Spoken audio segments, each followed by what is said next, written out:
जय माँ काली। हम सभी पर माँ की कृपा हमेशा बनी रहे, मेरी माँ से यही प्रार्थना है। आज मैं अपने कुछ अनुभव आपके साथ शेयर करूँगी। मेरी जर्नी जो अध्यात्म की रही, उसमें माँ काली ने मेरे साथ कितने चमत्कार किए, उसका जो कुछ अंश है वही मैं इस वीडियो में शेयर करूँगी। मैं थोड़ी थोड़ी करके और वीडियोज़ जो बनाऊँगी उसमें अपने जो बातें हैं वो शेयर करूँगी। ये इसलिए ताकि आप सब जो अध्यात्म के मार्ग पे चल रहे हैं, माँ महादेवी, महाकाली, महामाई के ऊपर जो भरोसा करते हैं, उसको और बढ़ा सके। बस इसी रीज़न की वजह से मैं आपके साथ कुछ बातें शेयर करूँगी। जब हम अध्यात्म के मार्ग पे चलते हैं या फिर हम नहीं भी चलते हैं तो भी हमारे साथ कुछ घटनाएं ऐसी होती हैं जिसमें ऐसा लगता है कि अचानक से किसी ने हमें बचा लिया या फिर अचानक से कुछ बुरा होते होते रह गया। तो आखिर ये घटनाएं क्यों होती हैं और कौन हमें बचाता है? ऐसा ज़रूरी नहीं है कि मैं सिर्फ अपनी माँ की बातें ही करूँगी। देखिए, मैं अपनी माँ को मानती हूँ, मैं महाकाली को मानती हूँ, तो मैं अपनी माँ को जानती हूँ। अगर आप किसी भी इष्ट को मानते हैं तो आप उन पे बिलीव करके आप मतलब अपनी बातों को याद करिएगा। आपके साथ कुछ ऐसे इंसिडेंट हुए हों जो कि आप शेयर करना चाहते हैं तो मेरे साथ शेयर करिएगा। मैं आपका अगले वीडियोज़ में कमेंट के साथ आपकी जो स्टोरी है वो शेयर ज़रूर करूँगी। तो ये मेरी स्टोरी है और मैं वो एक घटना आपके साथ शेयर करूँगी जो कि मेरे साथ घटी और महाकाली ने, मेरी माँ ने मेरे साथ मतलब कैसा मेरे साथ खड़े होकर मुझे बचा लिया। तो घटना बहुत पुरानी है और मैं जब वीडियोस अभी अभी बना रही हूँ तो मुझे वो घटनाएं याद आ रही हैं कि कैसे जब मैं पूजा पाठ नहीं करती थी, मतलब थोड़ा बहुत जैसे कि हर घरों में दिया बत्ती जलाते हैं वैसा ही दिया बत्ती जलाती थी और अपने काम से मतलब रखती थी। ऐसा इतना ज़्यादा मैं अध्यात्म में नहीं थी, इतना ज़्यादा मैं किसी भी देवी देवता या किसी के ऊपर भरोसा नहीं करती थी। मतलब जैसे नॉर्मल सब लोग जैसे थोड़े बहुत विज्ञान की बातें सुन लेते हैं, वैज्ञानिकों की बातें, कुछ नास्तिकों की बातें सुन लेते हैं तो हमारा मन भ्रमित हो जाता है कि नहीं, ये सब जो हो रहा है ऑटोमेटिक हो रहा है, ऐसा कुछ भी नहीं है, कोई वे नहीं है, यूनिवर्स वगैरह जो चल रहे हैं बस ऐसे ही चल रहे हैं। तो वैसा ही मेरा भी थॉट था। लेकिन एक बार जब मेरा तबीयत ख़राब हुआ और लेडीज़ की कुछ प्रॉब्लम थी, जैसे यूरिन इन्फेक्शन हो जाता है लेडीज़ लोग को, वैसा ही। तो मैं बहुत सारे डॉक्टर्स को दिखाया मैंने और मतलब वो ठीक नहीं हो रहा था, मुझे बहुत ही ज़्यादा परेशानी हो रही थी। उसके लिए मैंने बहुत सारे मेडिसिन वगैरह लिया। अगर आप लेडीज़ हैं तो आप इस केस को जानती होंगी, और या फिर जेंट्स भी हैं तो उनके घर में अगर लेडीज़ होंगी तो उनको ये प्रॉब्लम होती है, बहुत ही ज़्यादा डिफ़िकल्टी आती है उनके लाइफ में, बहुत ही ज़्यादा परेशानियों से उनको गुजरना पड़ता है और ये जल्दी ठीक होने वाला परेशानी नहीं होता है। एक बार जिसको हो गया ना तो बहुत ही ज़्यादा परेशानी होती है। मैंने भी बहुत सारे डॉक्टर का चक्कर लगाया, क्लिनिक वगैरह पे गई, नहीं ठीक हुआ। 3 साल का समय गुजर गया। आप सोच सकते हैं ये कैसी बीमारी है जो एक बार पकड़ती है तो छोड़ती नहीं है। 3 साल गुजरने के बाद मैंने सोचा कि बहुत बड़े बड़े डॉक्टर को तो मैंने दिखा लिया, चलो एक होता है ना कि अब जो इलाज बहुत बड़े बड़े डॉक्टर नहीं कर पाते हैं वो कभी कभी छोटे डॉक्टर भी कर लेते हैं। तो उसी तरह से मैंने सोचा कि चलो पास वाले क्लिनिक पे जो है एक मुस्लिम डॉक्टर थे, यहाँ पे मैं किसी धर्म को नहीं, लेकिन मैं अपनी रियलिटी बता रही हूँ इसलिए मैं बता रही हूँ ये बात को। शेख नाम था उनका, शेख डॉक्टर ऐसा बोलते थे उनको। तो मैंने ना सोचा कि हाँ चलो इसको ही दिखा लेती हूँ, ऐसे भी थोड़े बहुत जो तकलीफ़ें होती हैं इनको ही दिखाते हैं। तो मैं उनके पास 2-3 बार गई, उन्होंने दवाइयाँ वगैरह दी 2-3 बार। तीसरी बार मैं जब गई ना हॉस्पिटल में तो उनके साथ एक और डॉक्टर बैठे हुए थे जो कि उनसे थोड़े एज में ज़्यादा थे। यहाँ पे मैं रिस्पेक्ट इसलिए दे रही हूँ, रिस्पेक्ट देने लायक तो वो हैं नहीं, पर मैं रिस्पेक्ट दे रही हूँ क्योंकि ह्यूमैनिटी, इंसानियत। तो बस मैं बैठी रही, मेरा नंबर आके चला गया। वो मुझे नहीं बुला रहे थे, अंदर नहीं ले रहे थे। तो क्यों नहीं ले रहे थे उसका रीज़न भी आप जानिए, कहानी पूरा सुनिएगा। और माँ ने मेरी हेल्प कैसे की ये आपको जानना बहुत ही ज़्यादा ज़रूरी है क्योंकि मैं अपनी फीलिंग्स आपके साथ शेयर कर रही हूँ।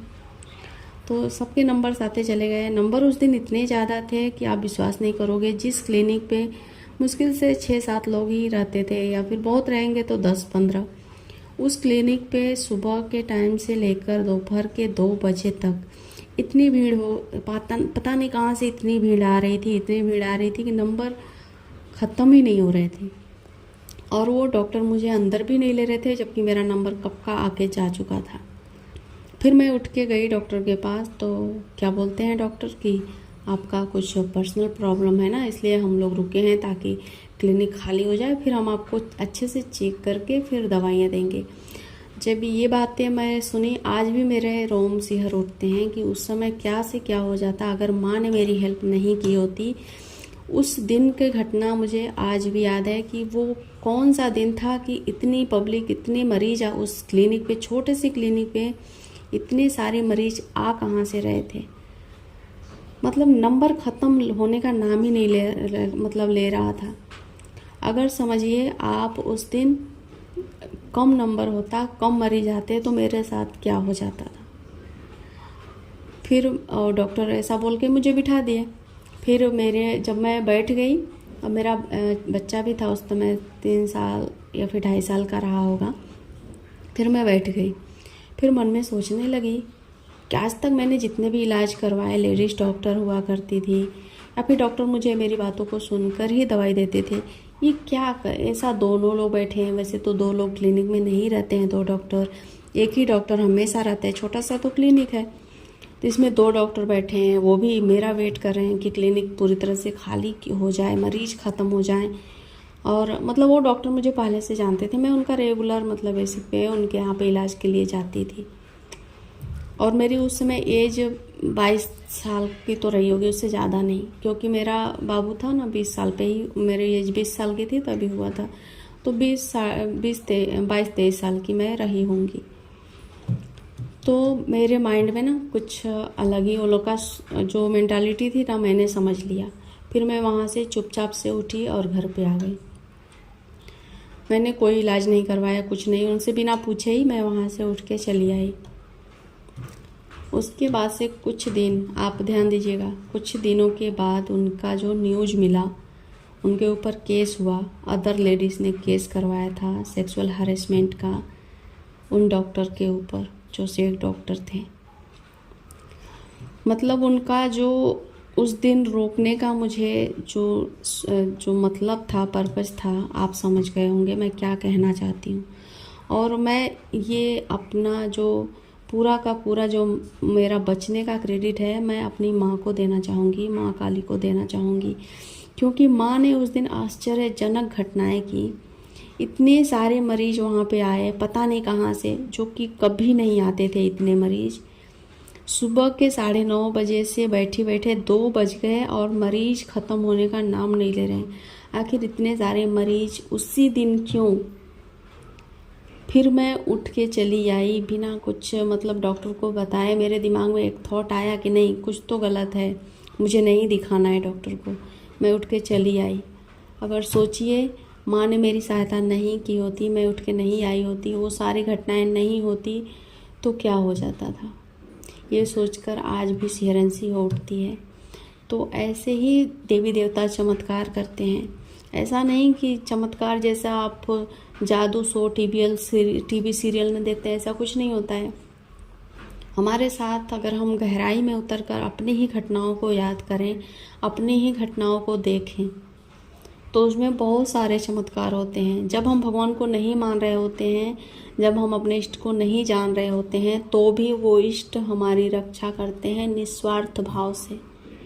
तो हम अगर उनकी भक्ति को निस्वार्थ भाव से करेंगे, तो सोचिए वो इष्ट हमारे लिए क्या कुछ नहीं कर सकते हैं। जब मैं इतना नहीं जानती थी, भक्ति भावना में इतना नहीं डूबी थी, मैं माँ काली को नहीं जानती थी, उनकी भक्ति नहीं करती थी, नॉर्मल पूजा पाठ दिया बत्ती करती थी, मैं इतना अध्यात्म वगैरह के बारे में कुछ भी नहीं मुझे पता था, मैं इतना बिलीव भी नहीं करती थी, तब माँ ने मुझे बचा लिया। तो आप सोच सकते हैं कि जब हम माँ को मानने लगते हैं तो माँ हमारे कितने करीब हो जाती हैं। ये होती है भगवान की शक्ति, और वो निस्वार्थ भाव से अपने भक्तों की रक्षा करते हैं, निस्वार्थ भाव से अपने भक्तों को वो सब कुछ देते हैं जो उन्हें चाहिए होता है। तो बस यही स्टोरी है। आपकी स्टोरी क्या है, कुछ है तो अगर आप शेयर करना चाहते हैं तो मेरे साथ शेयर ज़रूर करिएगा। ऐसे ही मैं और भी अपने अनुभव जो हैं मैं आपके साथ शेयर करते रहूँगी। मिलती हूँ और वीडियो में अपनी रियल स्टोरीज़ के साथ, अपने कुछ नए अनुभव के साथ। तब तक अपना ख्याल रखिएगा। जय माता दी, जय माँ काली।